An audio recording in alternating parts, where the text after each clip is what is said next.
What's going on, guys? It's Jimmy here. Welcome to our daily show where we discuss everything going on here in our country and around the world that you need to know about here on a daily basis.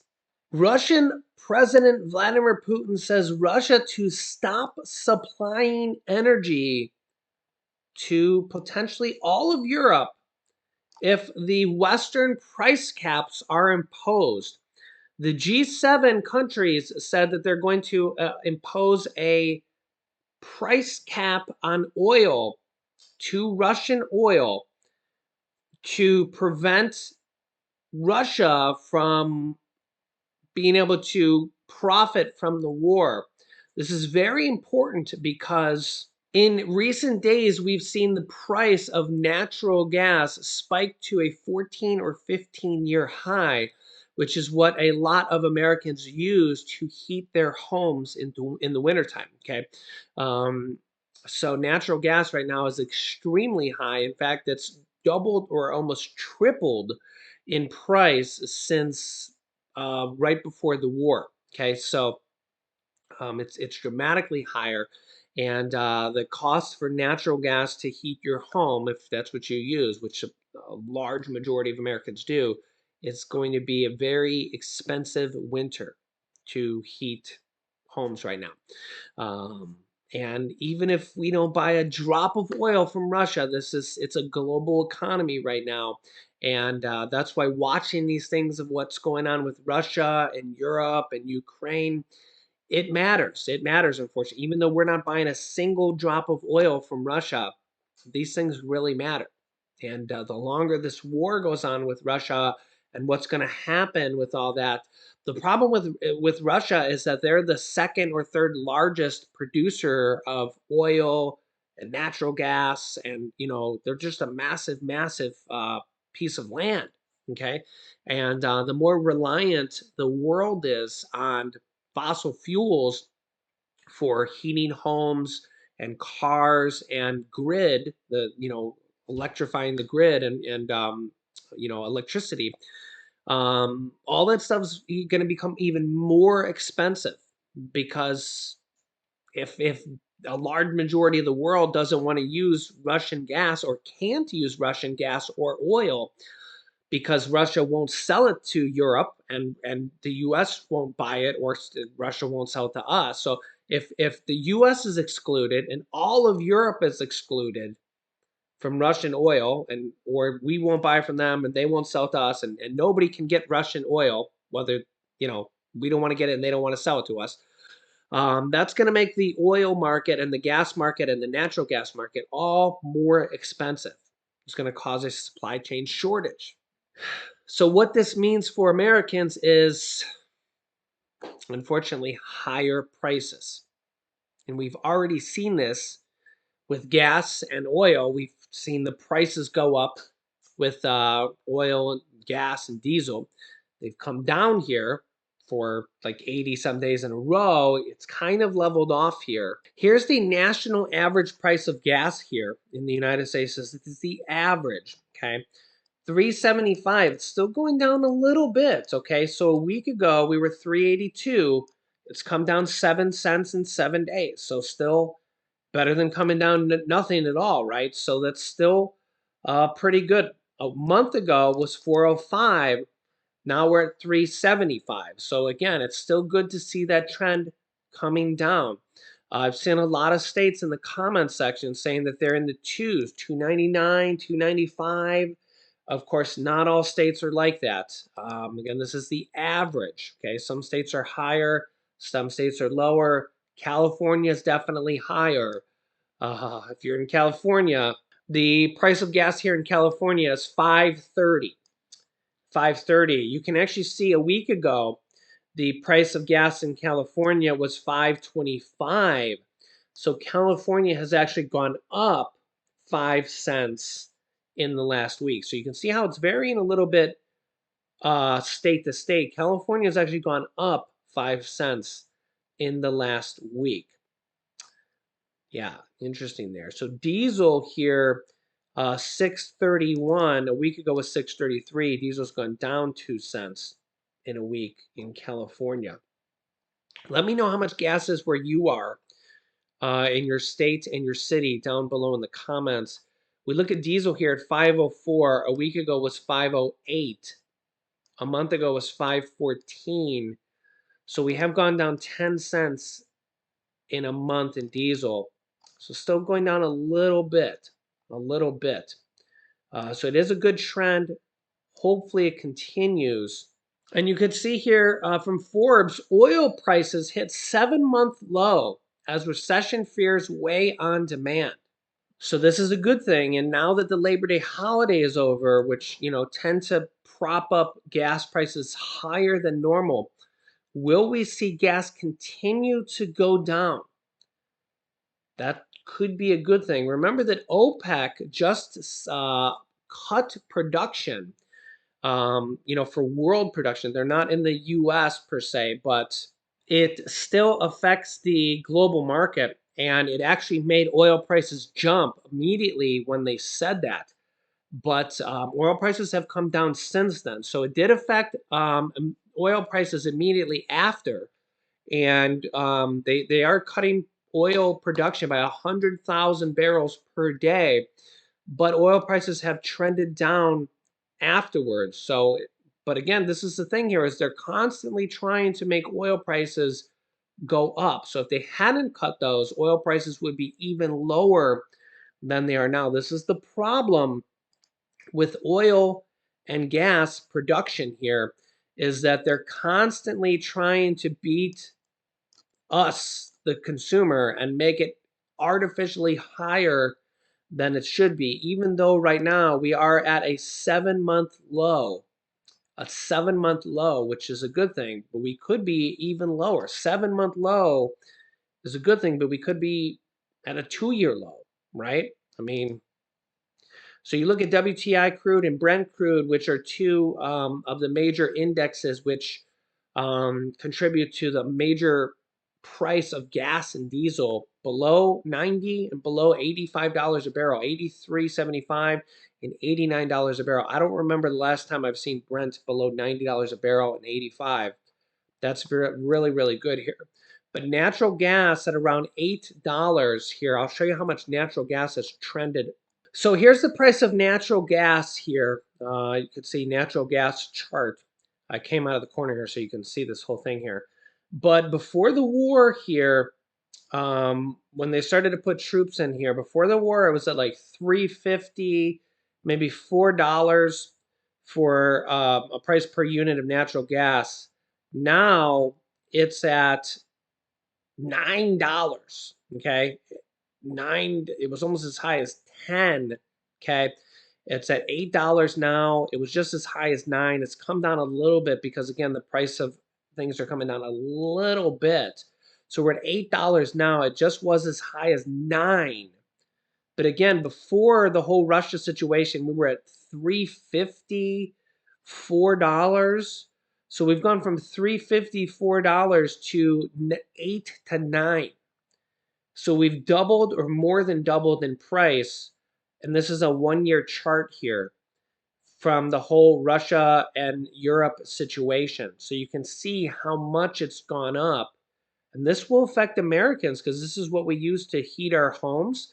And natural gas is also the #1 source of electricity for our grids, for our electric grids, as I showed you in the past video. So if you're wondering why your electric has gone up, natural gas is the #1 source of electricity in the United States. It's 31% of the electric in the United States. So we went over that in the previous video. And this is why I'll link you to that video here at the end of this. This is why, um, and the cost of natural gas, the cost of diesel, the cost of gasoline, that is just if you've been watching, I'm sure we all have. That stuff is just going to continue to go up, up, up, up, up. Solar panels have continued to go down, down, down, down, down. The same thing with wind, continue to go down, down, down, down, down. Wind and nuclear are tied for the second. They're 19 and 19% of our power in the United States. So almost 40% of our power combined. Natural gas is 31%, and coal was I don't remember. That's somewhere in there as well. It's like, I don't know, 20 or 30% as well. But we have a nice blend of power between all this stuff. But the problem with fossil fuels is that they're just very expensive, and the cost continues to go up, especially anytime we have a crisis. Russia has a crisis, the cost goes up. There's a hurricane, cost goes up. There's problem in the Middle East. What do they do? You know it. You could say it. The price goes up. So this is the problem here. When do we have a problem with wind farms or solar farms? I mean, yeah, it gets cloudy for a day. That's already factored into how much they produce, right? Um, yeah. So, and if anything, the cost for those, once they put those up, they're already there. They just make power, and it is what it is. Once they're up, they're up. They don't have to continue to get the stuff out of the ground every day. But the reality of it is we need more power for, and especially places like California and Texas are really struggling. They don't have enough power. They need to build more. They need to build more. It's just it's a massive strain. Both those states are really struggling, especially Texas, because they're not connected to the grid. So Texas is kind of like an island on their own, and they need a significant power upgrade. At least California is connected to the grid, so they can get power from nearby states, even though they're kind of on the edge there. Um, but we need more power. We need more power. They need to start. The infrastructure package has passed now, and they're starting to deploy that money. But we need more power across the whole United States. But Putin says he's going to restart this major gas pipeline flows into Europe. And the problem here is that you're basically at a dictator's, a Hitler 2.0 here of him allowing, dictating whether or not he's going to let Europe get Russian gas, natural gas. Um, and he blames sanctions for the shutdowns, while also speaking out of the other side. And again, this affects the price of natural gas here in the United States, because again, if he doesn't allow it, it's shut down right now. It instantly affects the price of natural gas over the world. Meanwhile, out of the other side of his mouth, he's talking, saying that Russia to stop supplying the energy if the Western price caps are imposed, which they've already announced that they're going to impose them. So he's kind of blackmailing the G7, saying if you impose these price caps, that he's going to stop supplying the energy to all of Europe. So he says, I'll restart this gas pipeline tomorrow if the turbines come, which is just to pump the gas, but you can't, use these price caps, or else I won't do it. She's basically kind of trying to blackmail the U.S. and the G7, even though the U.S. doesn't use any of this gas. So this is the problem when you're dealing with a dictator like Putin, who's literally killing millions of or thousands of people in Ukraine on a daily basis. And it's all because we're reliant on oil and gas. And this all sends the price of gas up instantly. Anytime there's an announcement like this, the price goes up instantly. And on a government level, the government needs to build more things that aren't reliant on gas, because people are reliant on gas. If you have gas in your home, natural gas, if you use gas in your car, you can't just switch. The government, though, can build more things like solar and wind and nuclear, and things that show, because again, the government, we need more power, and the government has been switching away from coal, and they've actually been adding more. We've been using more natural gas, but the problem is, as the government uses more natural gas and uses more, gasoline and diesel and all this stuff, it's sending the price up over time. And that's not a good thing for me and you, because when we go to fill up at the pump and when we use natural gas for our home, it's costing us more, and we're going to find out this winter when we go to heat our homes how expensive it's going to be. And next winter, and next winter, and next winter. And when we go to fill up our gas in our cars, it's going to be expensive. So, and it's for all the other countries as well. What's going to happen when Russia plays these games year after year after year? Um, it's just it's a problem. It's a problem. And I mean, look at this. I mean, it's effect. The euro plunges to a new 20-year low after the Russian gas halt. In fact, it was at less than a dollar to 1 euro was at 0.99 to a dollar. I don't ever recall that. Like I said, it's at a 20-year low. The euro sank below 0.99, so it was less than a dollar, to our dollar, to a new 20-year low on Monday after Russia's halt to gas supplies down its main pipeline to Europe halted fears about a deepening energy crisis across the region. And this affects us, guys. This is why we're seeing natural gas prices spike. And this is going to affect us and our prices and our natural gas prices. And this all affects us.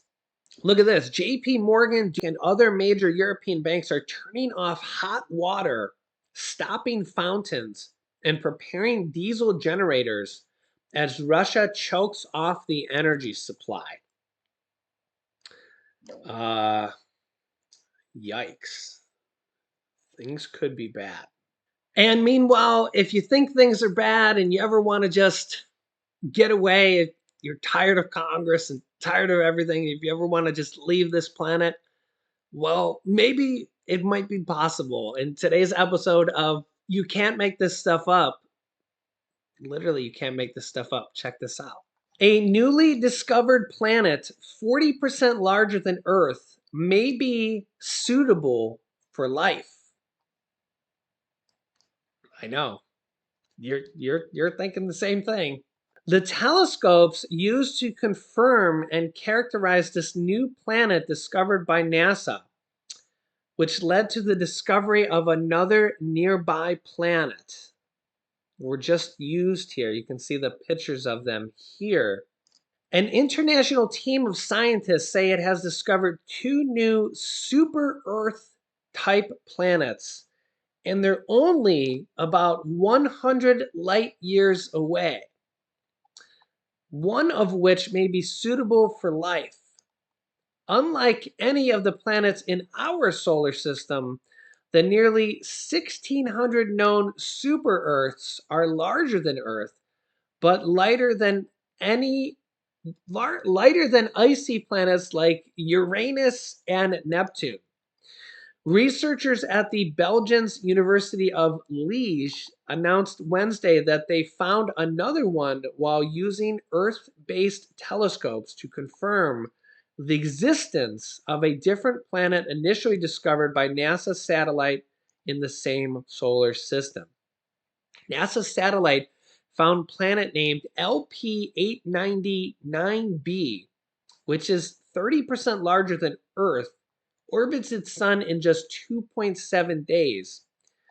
Researchers used the Speculus telescopes in Chile and Spain to take a closer look at the planet with high precision cameras. That's when they discovered another planet, which is 40% larger than Earth and takes 8.5 days to orbit its sun. They said in a news release that the planet could be suitable for life despite being a mere 3.7 million miles from its sun. Earth, by comparison, is located 93 million miles away from our sun. Quote, although this planet orbits very close to its star, at a distance about 10 times shorter than that of Mercury around our sun, the amount of stellar irradiation it receives is still low and could allow the presence of liquid water on the planet's surface, provided it has a sufficient atmosphere. This is because the star is about 6.5 times smaller than the sun and has a surface temperature half that of our star. So if you're looking to go to another planet, you just might be in luck. Also, don't forget that they're going to be launching a new spacecraft to the moon soon. And also, they're going to be potentially building a new base on the moon at some point in the future, which they want to use to go to Mars, maybe some point in our lifetimes. Hopefully, that would be something special. So that rocket that's going to the moon will not have people at first. They've postponed that to go over the fuel system, which has leaked twice.